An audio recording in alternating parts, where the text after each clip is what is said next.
When a new expansion is revealed and you're going through the new cards and you're excited about a couple of them, and then you see a card like this one. And this card is really hard to evaluate because you're kind of missing the entire collection of the new set to see if this card's going to be good or not. You wait for the entire set to be released so you can finally see where this card fits into place, and you see it. You see the brand new archetype that Blizzard has designed for this specific expansion for whatever class it may happen to be, and you can kind of guess whether or not it's going to be good or not. And this is the biggest problem with Voyage into the Sunken City. Around 80% of you are not subscribed, so why don't you go click that button right now? I'll wait. You didn't do it, did you? I do want to start by saying I do think this expansion is pretty good. They did a really good job with the art and the music and making these cards come alive. I absolutely love the board that they released with this expansion, and most of the cards feel really good to play. Dredge as a mechanic has been one of the best mechanics in Hearthstone in a very long time. But the colossal mistake that they made in Voyage into the Sunken City is that they made archetypes that just don't see any play. Before we get into that, I want to discuss quests. A lot of people don't like quest lines, me included. I absolutely hate Questline Hunter with all my heart. But the biggest advantage with releasing something like a quest or a quest line is that it only takes up one card in that expansion, which means if that quest or quest line ends up not being super great, they still have the rest of the cards for that expansion to do other stuff with the class. They're not entirely built for a specific archetype because the quest line kind of does that on its own. This is every single card that Paladin got for United in Stormwind and the mini set. When you look at these cards, it's kind of interesting. They're kind of all over the place. They're not really built for a specific archetype. A lot of these cards can be used in multiple different archetypes. A really good example of this was Alliance Bannerman. It probably was made with the intent to be used in a hand buff Paladin deck, but it can basically be used in any form of Paladin. It's just a really good card. That also had nothing to do with their quest line. The quest line on its own was its own archetype. They didn't have to print a bunch of other cards to support this archetype. Reno Jackson is another perfect example of this. This card was released in League of Explorers, which was an adventure. There is a lot less cards released in an adventure than there was in a full expansion. And that's what makes Reno Jackson such an amazing card. Not only is it powerful, but it birthed an archetype that we know as Highlander. And it only took one card. Now, the reason why I'm bringing up these examples is because in Voyage into the Sunken City, you may have noticed that almost every single class has basically had an archetype provided for them with the cards given in this expansion. You probably seen it on ladder. Mech Mage has been one of the most prominent archetypes of this expansion because, well, you know, they kind of built a whole deck around it. And it's actually a really good thing a deck like Mech Mage exists. It gives newer players and casual players an easy way to build a deck without feeling like they're overwhelmed with options. You just put a bunch of really good mechs in a mage deck, and next thing you know, you have a pretty solid archetype on ladder. It is important to note how many supporting cards they gave to Mech Mage into this expansion. They have Trench Surveyor, Assyrian Sweeper with Mecha Shark, Seafloor Gateway, which is just a really good support card for mechs, and Gaia, which is the 5th mech. So that means half the expansion for Mage was given over to mechs. Paladin was also the same thing. We see Mech Paladin being a pretty good archetype on ladder, but also it took 5 cards for this card to actually see play. I'm not showing this to you to say this is a horrible thing that Blizzard's doing to supporting an archetype. No, it's completely fine. If they make a good archetype, it's awesome. But a problem does come up when they're pushing an archetype in an expansion and it ends up not being good. The bottom 4 classes right now aren't doing super great. Shaman with its multi-school spell archetype has not really panned out as well as they thought, as well as the burn archetype. Pirate Rogue, which was looked at to be one of the best archetypes of the expansion, ended up not being nearly as good because it's just Demon Hunter but worse. Warlock looks like they did not even end up getting an expansion because both the archetypes that they pushed, Murloc Warlock and Abyssal Curse Warlock, aren't super great on ladder, and Priest is on life support because, again, their archetypes that they pushed did not really work out. When they print a bunch of cards for an archetype not to work out, it leads for an expansion that a lot of classes feels like they don't get to play the game, and that's exactly what we're seeing right now. Almost half the classes feel like they don't even get to try. I should also mention Hunter. Hunter is only playable right now because of Quest Hunter, which is a very old archetype, not because of the Beast Hunter that they pushed this expansion. It is important to note that some of these archetypes might get better with more cards introduced into the standard format. We don't know what the next expansion is going to be, and it might drastically support Pirate Rogue, for instance. But if history in Hearthstone has taught me anything, is that archetypes don't really get support after the expansion they're released. Just last year, we got Firemancel Flurgle for Shaman. I don't know why. I decided to take it upon myself to try these decks on ladder to see how well they do, and well, this is what happened. All right, Valera, let's do this. Fillet Fisher. This is a pretty good hand. We'll keep this hand.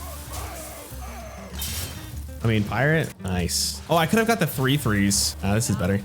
Okay, no, we could actually make this pretty sick. Oh my god. Wow, Pyrogue sucks. Gets countered by a freaking sushi roll, dude. Are you kidding me? It's unfortunate. And I can't even play that. It's pretty much carry all or bust here. Or that. That would... I will light the way. I don't even know what I'm going against. I guess I'll keep Holy Smite if it's Pirate Warrior. I don't know if it is. It might be Pirate Warrior. Oh, this is not... Okay, I guess we just... Well... Forgot this deck was nerfed. All right, well, let's see if Murlocs can win. I'm gonna imagine this as Quest Hunter, so I don't know. Maybe Chum Bucket's the only way I actually have a chance. We're so screwed. Oh, you were so good last turn, man. I guess this has the best chance of living. So if it lives, we can go this into Chum Bucket. Like, that's like the best turn I got. If this dies, we're in shambles.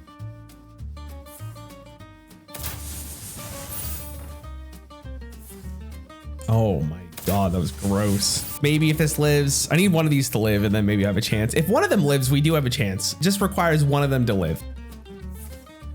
I knew they had that card. Does it live?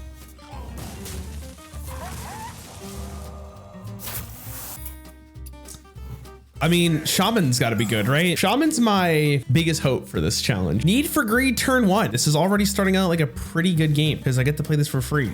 Well, I mean, the fact that they have no minions means I'm doing literally nothing. So that's, oh my god. You know what's ironic about this is that Taunt Totem literally does nothing against this, which is... Oh, god.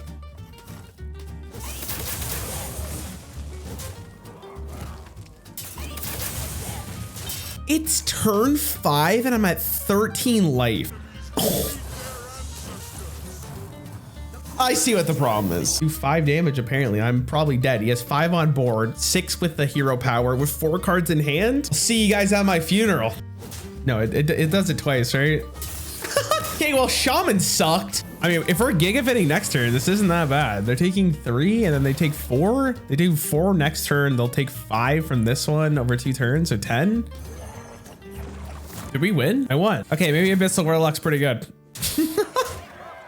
As you can see, a lot of the classes don't seem to be up to par with the rest of them. And it's just unfortunate because it feels like half the classes for this expansion aren't really doing anything new or exciting or just not playable at all. So how do you fix this problem? Well, I think the first thing that needs to be touched is Drekthar. Drekthar feels like it's just way too strong for a lot of these aggressive style decks. And a lot of games are just one off that individual card. So nerfing that would probably be very beneficial. You can make it so it only summons 1 minion rather than 2, because if you raise the mana cost, I think it gets better. I don't know about that. I also feel like some buffs would be nice, especially in Warlock. The 3 mana 2/3 that gives your opponent Abyssal Curse dude could just be so good at 2 mana, and I feel like it would be okay. But I feel like the major problem with this expansion is just the archetypes are just falling flat. Unless you buff an extreme amount to make a deck absolutely broken, I feel like we're just gonna have to wait for more cards to enter the game. We do have a mini set which will hopefully fix some of the problems, but at the moment it feels like a lot of these classes are just lost causes, and I'm not sure what the development team can really do about it. Anyways, I hope you enjoyed my video. I think it's just a very interesting look at Voyage into the Sunken City. I still think it's a pretty fun expansion overall, but it does kind of suck because I am a Warlock main and I feel like I can't even play the class. Thanks so much for watching my video.